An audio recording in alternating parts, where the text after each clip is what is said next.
My name is Millicent Hodge. I'm 30 years old, born and raised in Valdosta. Initially, about my pregnancy, I was in denial because in my mind, I didn't want to know. All I wanted to do was get rid of it. At the time in my life, I had got introduced to drugs. I was in the streets. I was just lost. I had unprotected sex and transitioning from, like I mentioned, from being with women, being with a man was a totally different lifestyle. I didn't do a good job of demanding my partner to answer certain questions. Of course, I'm thinking about stigma, so my automatic initial response was, I'm gonna die, or he probably gave it to me, or he has it. And that was another reason why I wanted to abort my child, because of the unknown.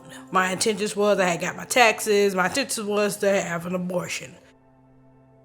I had friends that was my close friend. He was like, you're not gonna go through with it. And I'm like, yes, I am.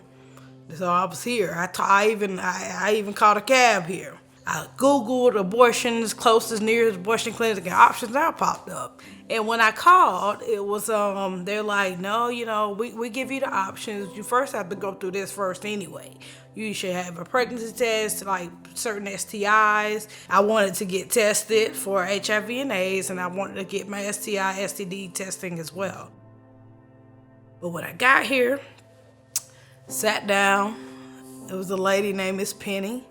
She was so sweet and so nice. Everyone was very polite.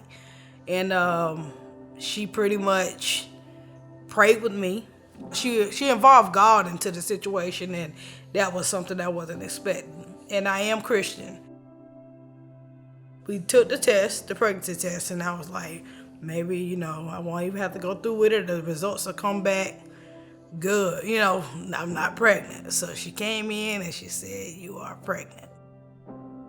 So I'm like, oh man. So she gave me some pamphlet, gave me a moment to myself. We had an ultrasound that they did here, and it was a child there, and it brought tears to my eyes. So I'm like, this is really real. In the end, she came in and brought me this little baby and said, this the size he is. This is the size of him. I toted that little baby around every day. So when I decided I was gonna keep him. This is Isaac Jarrell Bergman.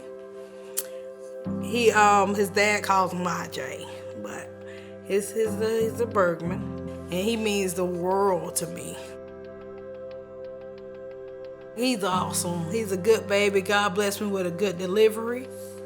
God blessed me with a good pregnancy. Like I didn't have any complications.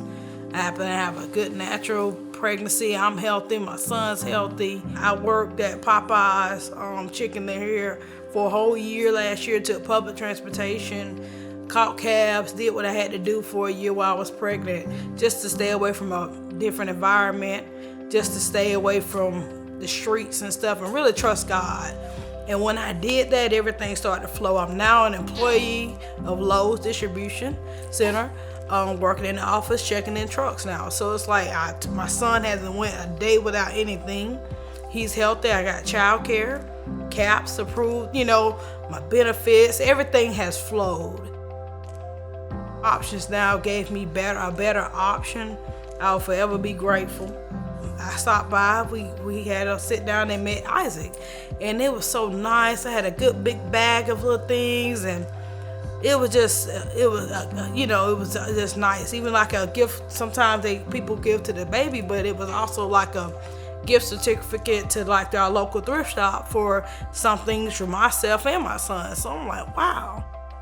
His dad's healthy, he's in his life, and he's a good dad. And we was at Christmas, and on Christmas we was all together, family, and he said, I bet you glad you didn't, I'm glad we didn't do that.